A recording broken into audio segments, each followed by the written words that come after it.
Do you ever just feel like you need a break from it all? I know I do. It's so easy for us to get so caught up in the day-to-day busyness of our lives that we never properly take time to rest, reflect, and dream about what could be. And yet, that time is so essential, as it allows us to reconnect with ourselves and influence our life's course and direction. So I finally decided to do something about that. A few weeks ago, I booked a stay at a tiny cabin about an hour and a half away from our house. I wanted to be in the woods, in the middle of nowhere, surrounded by nature, to use the stay as a solo retreat, a chance to get away from everyone and everything. My only goal was to create a space for myself to reflect and to dream.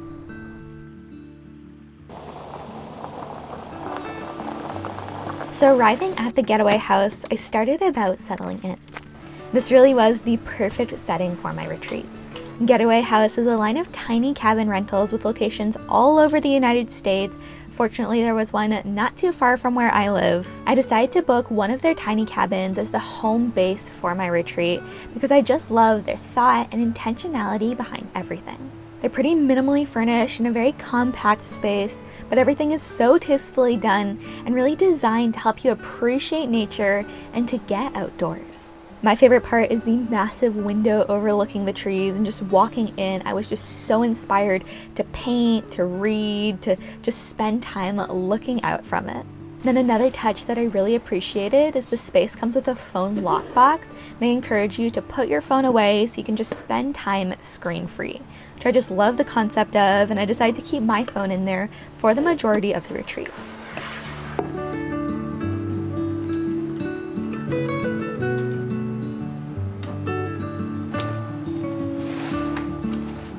And then once I was settled in, I decided to grab myself a small snack. I was pretty hungry from the drive over, before opening up the retreat with a bit of journaling.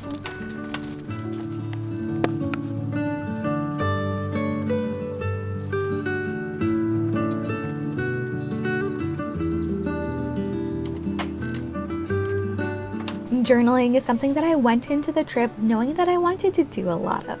Putting pen to paper and writing out your thoughts is such a powerful way to do some soul searching.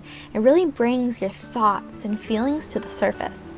I'd already come up with a few prompts going into this trip, some more specific, some just to get my inner dialogue going. So I began just with asking myself, how do I feel right now? I wanted to ask that question twice. Once at the beginning and once at the end of my trip, to kind of bookend the experience and to see how things might have changed for me. But then from there, I dove into some more specific reflection on where I'm at in life right now. So I asked, what do I like about my life?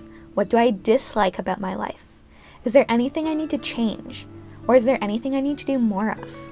I just let the conversation flow naturally from there, sometimes going on rabbit trails to follow specific trains of thought, but always coming back to those topics.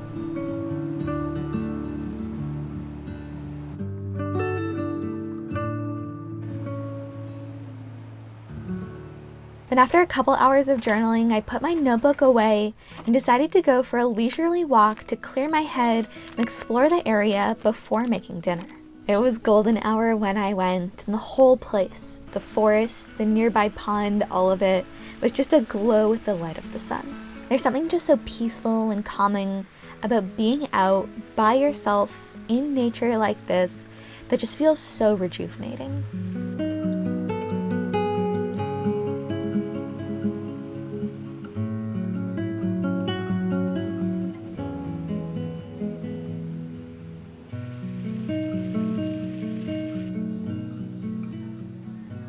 Then it was time for dinner, and of course, I could have just gone the easy route and picked up some things ahead of time to eat, which I did for some other meals, but I also wanted to get into my body during this trip too, and cooking is a great way to do that.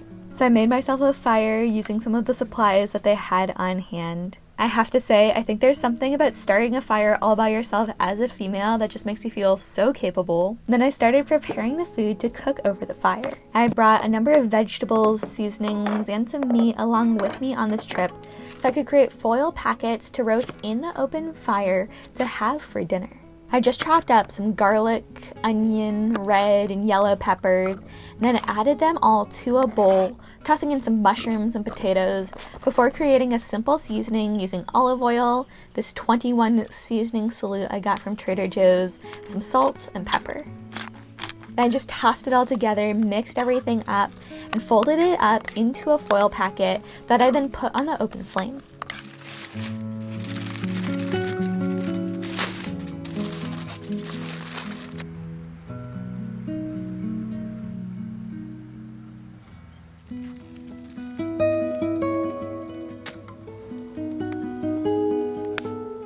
Then I did the steak separately since it needed less time to cook. I just seasoned this with a bit of salt and pepper. During the about 20 minutes it took for the veggies to cook, the sun set, so I just enjoyed this delicious meal from the light of my campfire. Then are you even allowed to have a fire if you don't make s'mores? I personally don't think so, so I made myself a couple of s'mores as dessert before calling it a night.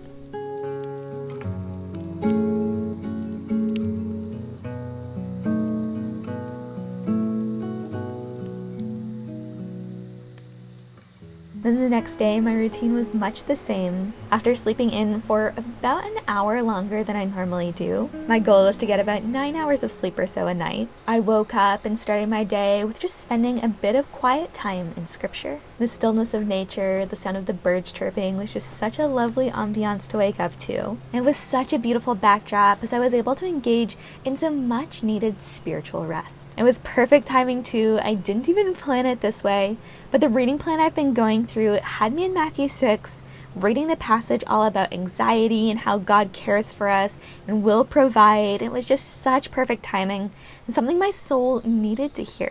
Then after a bit, I made the couple steps walk over to the kitchen and made myself some loose leaf tea. In planning a solo retreat, I think it's important to incorporate a number of small elements and activities that bring you joy. My morning tea is certainly one of those little joys for me, so of course I had to bring some with me to enjoy on this trip.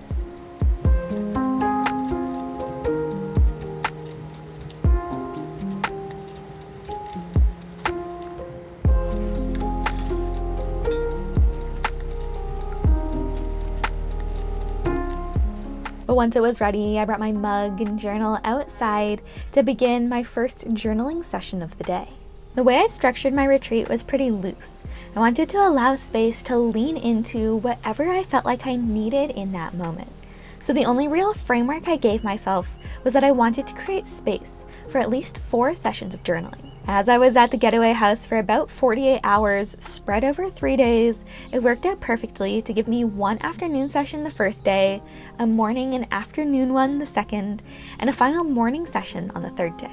This morning one, I wanted to break into 2 parts. For this first bit, I wanted to continue processing the present and wrap up some thoughts I'd begun but not fully fleshed out the night before. So I just asked myself, is there anything I've left unsaid? And went from there.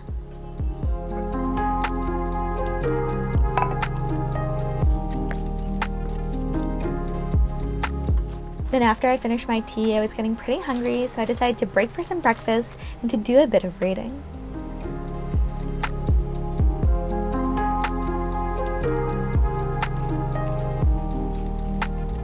It was such a nice day out that after I finished breakfast, I decided to continue my reading outdoors. So I set up my Eno and spent a couple hours just reading and gently swinging in the hammock.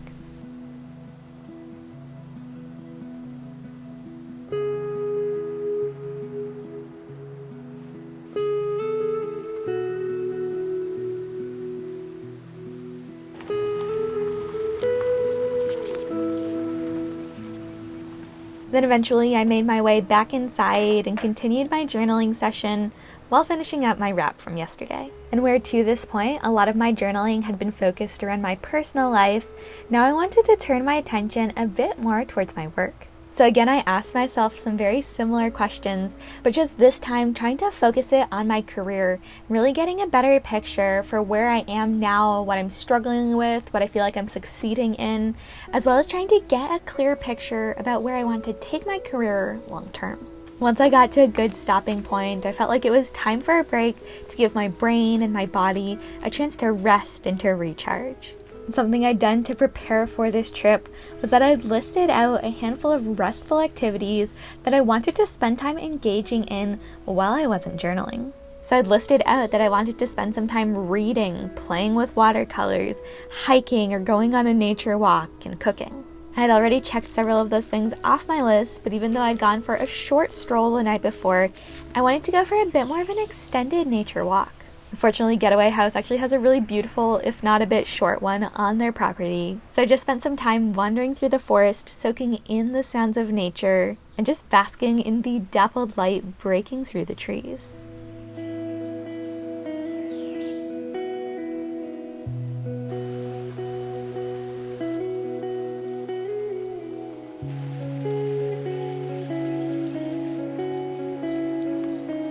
I ended the walk just by spending some time chilling here by the pond. There's a small waterfall by the far end. And just the sound of running water, the leaves gently rustling in the breeze, is so therapeutic, and I just loved this spot and spent quite a bit of time here.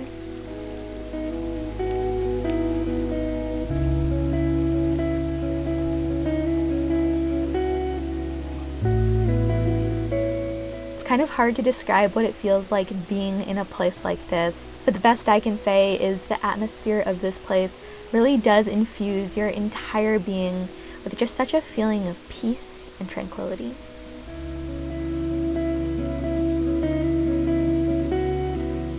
When I got back, I did some more journaling, this time from the hammock. And in this afternoon session, I was mostly just following up on some thoughts started earlier, but slowly turning the tide on the conversation to focus less on the present and more on the future that I want to create.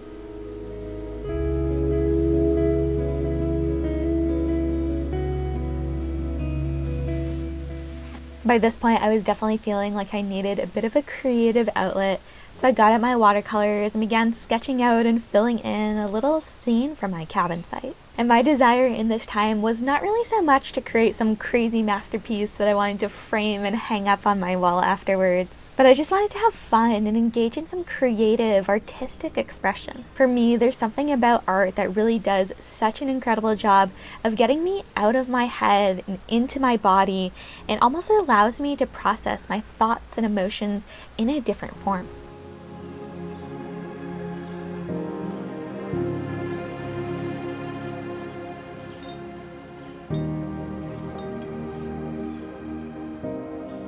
So as the sun created dancing shadows from the leaves of the trees, I just painted my own little interpretation of what was right in front of me. My hammock hung in the forest between a couple of trees. I think there's almost something about creating that picture of rest that helps you to enjoy it even more.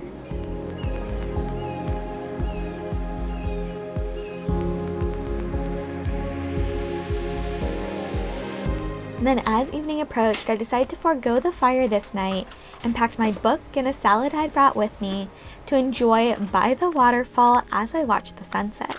I kind of scoped out this spot the night before and had a feeling that the sunset from this vantage point was going to be beautiful. So with the ambient noise of the waterfall in the background, I ate my dinner. I had this broccoli slaw and kale salad with white chicken meat for dinner. Ended up being quite tasty. Then I just sat there and read my book as I waited for the sun to set.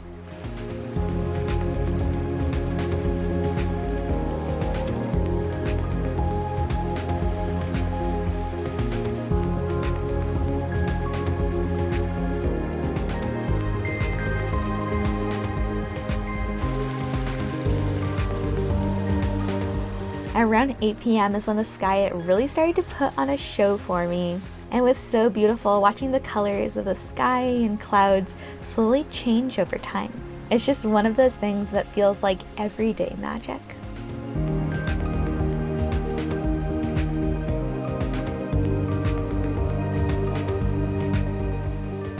And the following morning, I woke up ready to make the most of the last day of my retreat. I booked a late checkout for 1:30, so after sleeping in a bit, I got up somewhere between 8 and 8:30 a.m. I made myself another tea and brought it back to the bed to enjoy.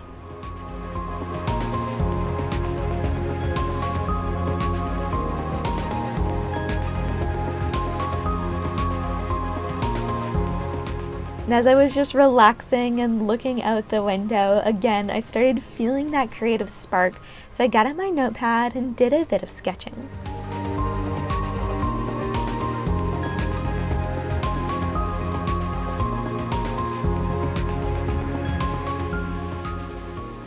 And then it was time for breakfast and my final journaling session. Where in the previous session, I'd begun turning the conversation towards the future, this final journaling session was very long-term focused. I wanted to use it as a time to dream big and to plan for the future.